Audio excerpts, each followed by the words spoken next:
G'day legends, welcome back to another video. This one here is actually a request that's come through from one of our clients. His name is Glenn, and he has asked for a bit of help on removing an object or changing the sky in his photo. He's got this beautiful photo here of Uluru in Central Australia, and he'd like to darken the sky and make the rock look a little bit lighter. So this is a pretty basic Photoshop improvement. So we're going to jump in and have a crack at doing that for Glenn, and we'll send the photo back to him as well. What I might do as well is actually completely replace the sky, have a go at doing that using this sky replacement tool, and also just using his original sky. So he's got two options there to choose from. But thank you again for checking out the video, and please, as everyone says, give us a like and a subscribe.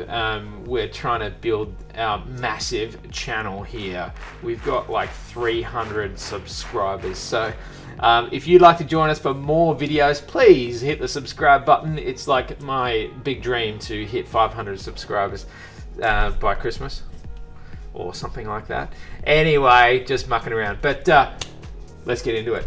Alright, so first of all, what I'm going to do is I'm actually going to use the sky replacement tool. So it's so easy to use, and it basically does all the hard work for you. It's the cheats way. Sky replacement tool under the edit menu in Photoshop. Now when it comes up, it basically just does its thing, tries to work out what is the sky, and then it has images that you can replace with the sky. So and I love this one that's already thrown it straight in. So it's done its beautiful mask on the background using its artificial intelligence. You can also play with the settings. I haven't even done anything to it. It's just as is out of the box. Let's have a look at a couple of different skies and see if we like any of these other ones even better. Yeah, it's not bad. Let's have a look. What else we got here? Go for the grungy skies. Woo! Dramatic clouds. That looks pretty cool. I do actually like the first one better though, so I'm gonna probably select that one again, and then I'm just gonna click OK. So if that's all you wanted to do and you were happy replacing the sky, then using the sky replacement tool is a heaps good option. So definitely check that out if you haven't already. Have a play with it. It's good fun. So that's one option. So I'm just gonna now click on the eyeball to go back to our original image. So we'll keep those changes, and as you may be aware, with the sky replacement tool, it actually creates its own group with all the changes and edits. So it's very non-destructive, and you can go in and tweak them and adjust them later as well. So very cool tip. Next though, let's have a look at, we'll go into the select menu and we'll go to select sky, and this once again is just going to create a selection of the sky. So Photoshop's going, okay, what is the sky in this photo? And this one, it's quite easy to tell because it's there's quite a bit of contrast between this main subject and the sky. And if we were just going to darken up the sky, I would personally probably do that through curves.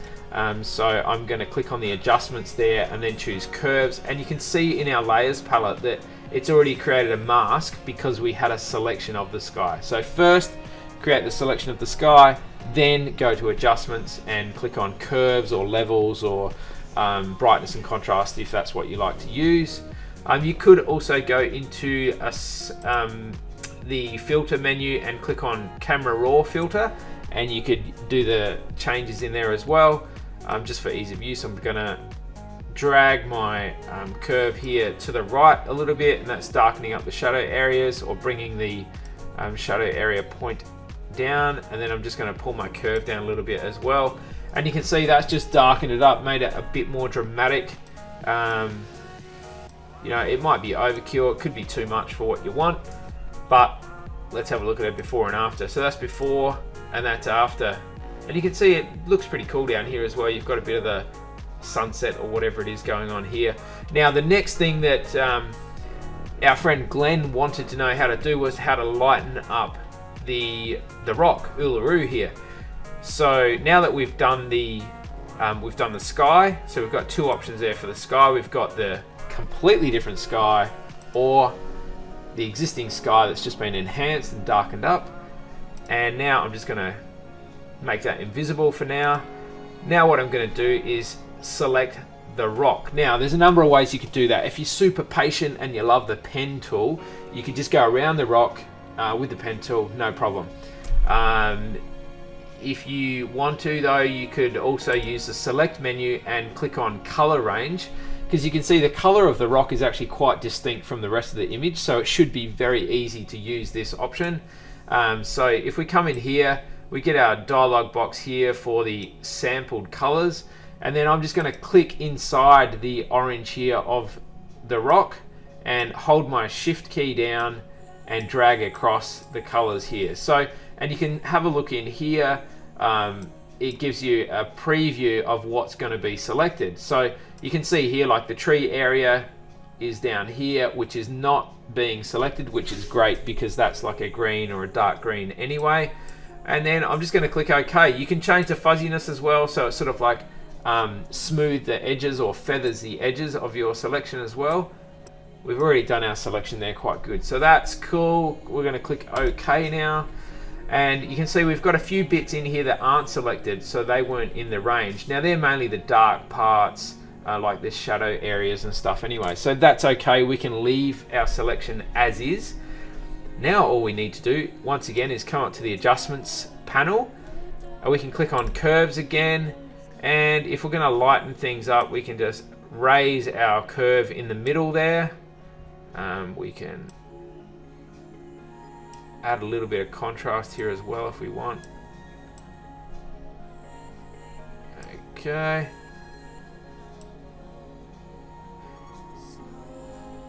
We don't want to lighten it by going too hard and then finding out it kind of blows it out and makes it look washed out. So you want to still keep the contrast of the image there as well. So that's our before, that's our after, that's with the sky, and that is with the sky replacement tool. So let's have a look at our original. That's our original there. Nice image, and boom, there is our improved image. So that has the lighter sky, and also the darker sky, the new sky that we created, and it has the lighter rock. And that's it. That's it for Glenn. Thanks for asking, mate. And you did mention as well about sometimes you can see a line between, I guess, when you're doing masking or you're selecting an object. One thing to keep in mind with that is if you just add a little bit of feather to your mask, that can just help sort of blend the edges so you don't get that kind of real hard edge. But anyway, hopefully that helps and answers your question, Glenn. If any of you have any other questions or things you'd like me to cover in Photoshop, please let me know. Leave a comment below in the video and ask away. Love to help you out, and you can shoot through any requests and I'll do the best I can to make them for you. So have an awesome day, guys, and I'll chat to you soon. Cheers.